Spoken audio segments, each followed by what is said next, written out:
Teaching is rarely black and white. That is, unless you're in Miss Stadler's first grade classroom. I have everything from zebra chairs to zebra lanyards, zebra books. Not to mention a toy zebra named Mr. Stripes, who goes home with each student a few times a year. I've always noticed that reading and writing are the hardest for my kiddos. So part of the deal with being able to bring Mr. Stripes home, our toy, is that they had to write and read about what their other friends had done when they had Mr. Stripes. Mr. Stripes got to see the Tooth Fairy. I read a book with Mr. Stripes. Gonna put my toy unicorn and Mr. Stripes in the back of my bike. Since it's still early in the year, a lot of kids are waiting for their turn with big plans in the works. I wanted to make cookies with him. I can play video games. So when Stadler heard there was a contest to name a baby zebra at the Como Zoo, she knew it was a chance to bring Mr. Stripes to life. They entered that name at the start of the year, and Wednesday the class got some good news. We have just found out that Miss Stadler's class won the Zebra Day contest at the Como Zoo. In the next week or two, we get to go visit the real Mr. Stripes. Already, there's a lot of expectations. To see if we can pet him or not, and to see how cute he is. And Stadler says there's a life lesson hidden in their zest for zebras. What really represents zebras for our classroom is that we're all the same, but we're all different at the same time, and that's awesome. In Byron, Talia Milavetz, ABC 6 News. Our current operational levy is expiring in 2020, and we want to renew that and ask for slightly more. Right now, Kingsland's funding allocates about $850 per student. That's less than each of these nearby districts. Leroy Ostrander has the most at $2,062 per student. And we're asking that it go to $1,500 roughly. That would keep us right in the pack in the area, middle, nowhere near the top, and away from the bottom. That money would keep elementary class sizes small, buy textbooks and supplies, and support the curriculum the district currently has while also expanding it. Right now we do a great job with college in the schools, but we're not doing enough with the trades, so we want to beef up our plumbing, electrical, drywalling, carpentry, welding. Kingsland mom Jennifer Slifka is all for the increased funding the referendum provides. I think schools are important. I think that our kids' education is important. And I feel that as a taxpayer, it's your civic duty to support the things in your town that, take care of our citizens. For a home valued at $150,000, the annual tax impact will be almost $250. Spring Valley resident John Freiheit doesn't think that's fair. My children are all grown now, and I don't have any grandchildren in the school. After having a stroke more than a decade ago and living on Social Security, he says it's too much to pay for something he won't use. $25 we could handle, but not $100, $200.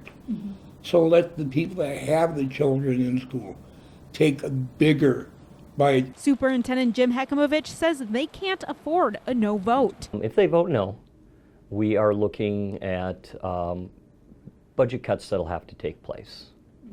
They may not be immediate, but they could be as soon as next year. That could include larger or mixed grade classes, fewer art, music, or ag courses, and fewer student support services. As a mom and a business owner, I think it's important that we understand that, our school needs us and to step up. The choice is in the voters' hands. They'll decide the students' fate November 5th. In Spring Valley, Talia Milavetz, ABC 6 News.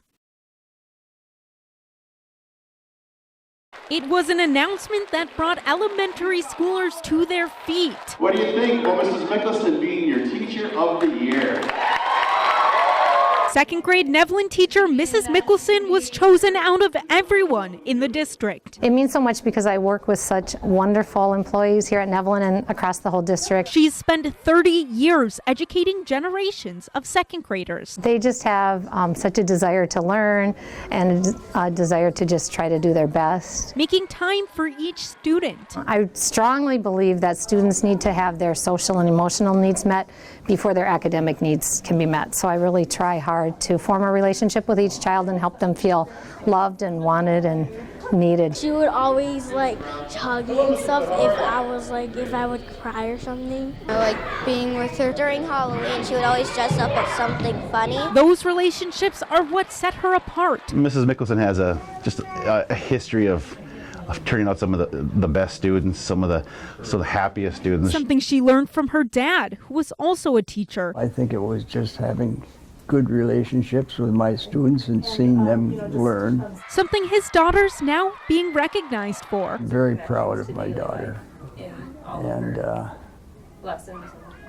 it just gives me a lot of satisfaction knowing that she's doing such a good job with her students. The family tradition lives on. Mickelson's daughter is now a teacher too. I was always in the classroom with my mom in the morning, helping her get ready, and then after school, sometimes when she was still working with students, it was just a passion that I realized, I want to be like her someday. That's 3 generations going back to basics, teaching kindness, humor, and love. The love of a teacher is something that a child will hold the rest of their life, and I just hope that I can teach them something that can be a lifelong lesson for them.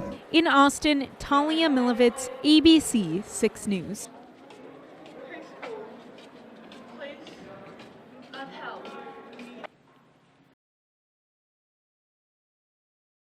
It's a tale as old as time, but it's being told through modern-day technology. Melissa Ferris is directing Beauty and the Beast at Casson Manorville High School. Play has required literally thousands of volunteer hours and work hours between the set, the costumes, the props, decorating the set. It's just been a massive, massive undertaking. And then when you add all of the hours that the Autouts put in building the rose. The Autouts are members of the school's robotics team, and they were asked to build a rose that loses its petals on stage. Senior Reese Blaisdell said he put in a lot of hours. 53 hours. I had a video to work off of, so I had to kind of reverse engineer the rose right off the video, and found out that using magnets and fishing line, I could run the fishing line down the stem of the rose down into the base of it. The rose is connected to a remote control that's operated by Aiden Roll during the musical. There's this remote, airplane remote.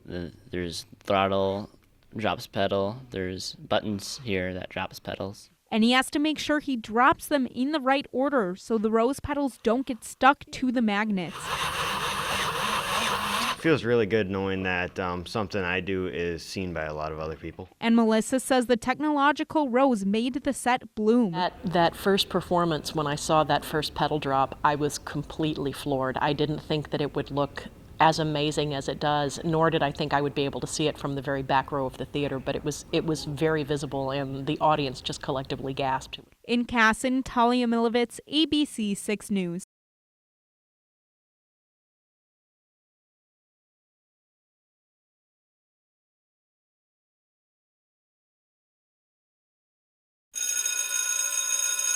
The seniors at Byron High School are taking their last tests and handing in final assignments. But Kelsey Engabus has already done all of that, graduating a semester early with more than a handful of college credits. I think I have 34 to 35. So yeah, I have about a whole year done. Not to mention a full tuition scholarship to North Dakota State University. It's a full tuition STEM scholarship, and I think they gave it out to about 20 students this year out of 400 applicants. When the guy called me and told me that I got it, I was super excited. I was like running around my house screaming. Kelsey's mom was thrilled. There's a lot of recognition for sports and things like that. It's been really nice watching her get recognized for all the hard work and the time she's put into school. Her GPA, ACT score, and admissions essays earned her the scholarship, and she plans to get the most bang for her buck. I'm doing a double major in math and stats, and then I want to do a minor in Spanish as well. She developed a passion for math in high school. We did this project in my Algebra 2 class where you kind of applied math to like college tuition prices, so it was more of an application of it. It was due a week after we got it, and I got it done in like an hour. I loved it, so I kind of went to my teacher and was like, what can we do with this? Because I didn't know what math majors or anything did. So he kind of pointed me into the direction of like becoming an actuary. I only heard if you majored in math, you became a math teacher. I never realized how many opportunities there were. The future for actuaries is bright, with a 22.5% estimated job growth in the next 10 years and an average salary of more than $150,000. Something one Byron math teacher says not everyone knows about.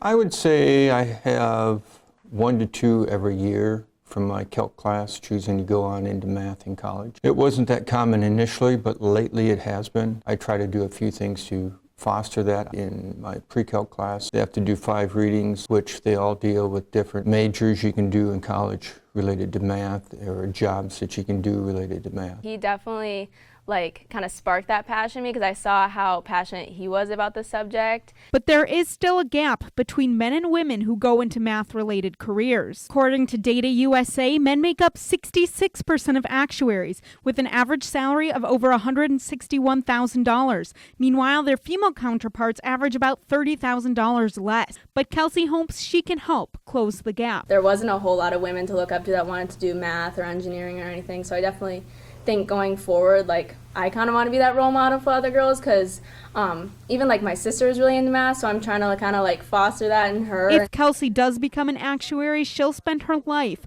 helping others plan for the future. But for now, she's focusing on her own next chapter. It kind of makes me sad that I'm not going to have any more of those with all my high school friends, but I'm excited to make new memories. In Byron, Talia Milavetz, ABC 6 News.